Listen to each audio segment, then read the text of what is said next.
I don't want to leave the range either without a feel that I can take to the first tee, without an idea, a strategy, or without confidence. So at least one of those things has to be present before I leave the practice tee.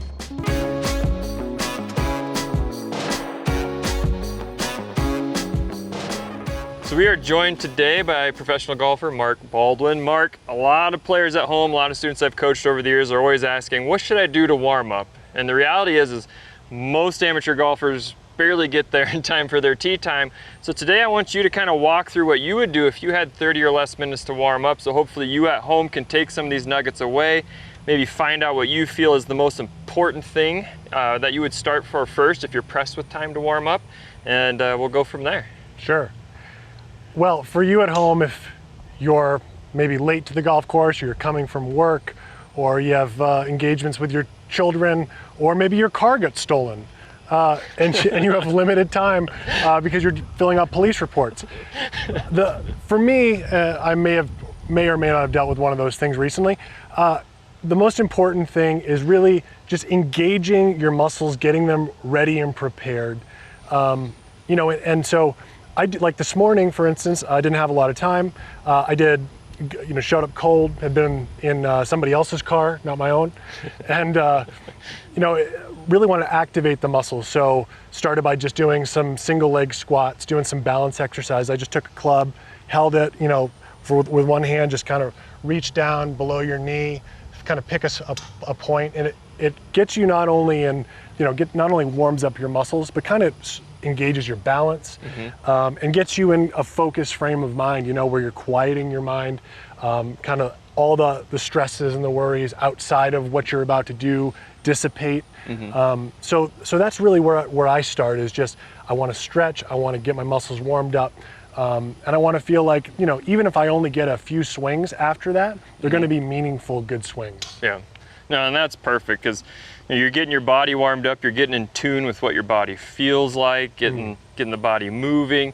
That's crucial, because for a lot of us, you play golf leagues and whatnot, or you're getting out there on the weekend early in the morning, and whether you're sitting at a desk or you're just jumping out of bed, you're sitting in a car for an hour, it's so important to get your body rotating, get the blood flowing so you don't hurt yourself. The last thing you want to do when you're coming out here to have a fun time with your friends or family is create an injury. So exactly. That's spot on. I think that's so important, because often you see so many golfers just roll right out of the parking lot, walk to the first tee, or they go to the driving range and they just start wailing drivers, and we wonder why we have so many students who come in with injuries.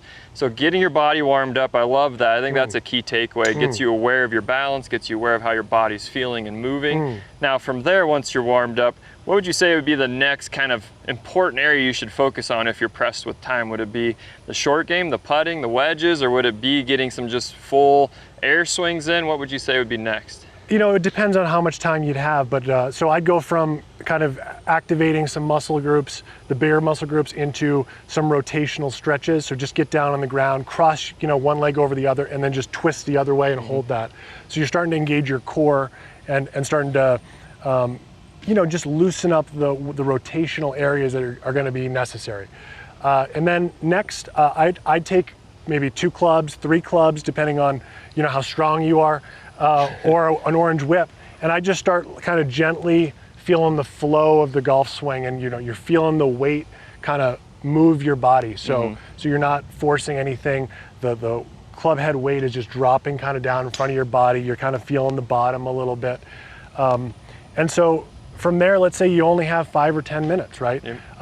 For me, I would hit probably 5 or 6 wedges and start just by going like hip high, and then shoulder high, make one full one, then go back down to a 3/4. So you're just feeling these kind of different positions, seeing the different flights that you produce.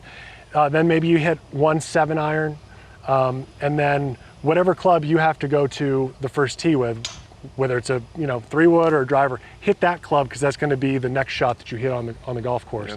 And you'll see so many pros, this is what they do. They go through a much longer routine, but the last club that they hit prior to going to the tee is the exact shot that they're going to face for the very first shot of the day. No, and that's so good. It's more about getting the body moving, hitting a few shots, shorter shots, and then, you know, ending with that club you're going to about hit in just a couple of minutes. Right. Now that's key. Now if we do have more time, or like you touched on there, if you do have more time or it is a full warm-up, what does that look like and how would that be different? You know, because you just mentioned doing some half, three-quarter wedges, maybe a 7-iron. Are you looking for shot shape or pattern or distances, or is it more just making solid contact, get the body saying, all right, this is what it feels like to swing at a golf ball and go to the first tee, or are you trying to see different distances out there even if you're pressed for time? Yeah, so all of that, right? All of that. So it's just an extension of your short warm-up, but you just have more time to play a little bit. So I think a mistake that a lot of players make is they come to the, you know, the range and they just keep trying to hit like a straight shot. And if they can't produce that, they start to panic a little bit. And this is the last thing you want to do, is build anxiety on the practice tee. This is the exact opposite that you're going for. So I'm out here, I'm trying to just get different feels. And it's like, you know, if you're a major league pitcher, you're not throwing 100%. And really until you get to the mound, right? Yeah. So you're building to that. And so I'll hit some shots off 1 foot sometimes. I'll try to feel the club a little further behind me. I'll try to get the club moving left and just see what feels right, because like your body's constantly, you know, in flux, right? Like the way my body feels today is almost never going to be the way it feels the day before. So you hear all the time, feels versus real, right? Yep. And you can kind of see, okay, if today I may have to feel something totally different to produce what created a great shot yesterday. Yep. So I'm just feeling different things, and maybe a draw works today, maybe a cut works today. What feels more natural? So those things. And then after that, after I built confidence, I don't want to leave the range either without a feel that I can take to the first tee, without an idea, a strategy, or without confidence. So at least one of those things has to be present before I leave the practice tee. Okay. Then I'll go, I'll hit some like short pitch shots. I might hit some high soft ones, and then I might hit some kind of low runners, and just see how the greens are reacting to my different face angles and my different contact positions. And then, the most important thing I think in short game early on is to find your speed on the putting green, right? So I'll start by taking a few balls, and I won't even roll them at a hole. I'll just see something, a specific point on a putting green, maybe the edge of the fringe, and I'll just roll it at that. And all I'm trying to do is make free flowing strokes. So, a lot of times guys and girls go to the practice green and they'll throw down balls 6 feet, 8 feet, right? And they miss those first couple, and all of a sudden, again, the walls start closing in, you start getting tentative. And I just want that putter to be flowing freely, and not to create stress prior to going out to the golf course, where I know at some point I'm going to face some sort of stressful situation. Yeah, of course. You don't need to build more stress, right? And there's a lot of key points in that I think so many of you can take home. One being, you're not trying to fix something, right? This isn't the time when you have 15 minutes, a half hour, even if you came an hour early. It's not about fixing something or trying to make the ball go straight, as it is trying to find a thought or a feeling that just helps you make good contact. Yes. And it's, you're at a whole nother level than most people watching. So I'd say for you at home, one of the biggest separator skills is just making solid, clean contact. So coming to the range 10, 20, 30 minutes before your round and just working with feelings that help you find the middle of the face, make clean contact, and from there, get a gauge of which way it's going, and don't fight it, go play it. One thing when I did a lot of coaching, it was always, you want to come up with kind of your game plan based on what's happening, not trying to fix what's happening, right? So if you can work on finding the middle of the face, understand where that ball's going. If it's a slice, it's a slice. You got to go play it that day. You can't go fix it, because then, like you said, you can get off the rails because you're trying to create all these new swing thoughts to fix your slice. And as soon as you hit one straight one, you think you have it.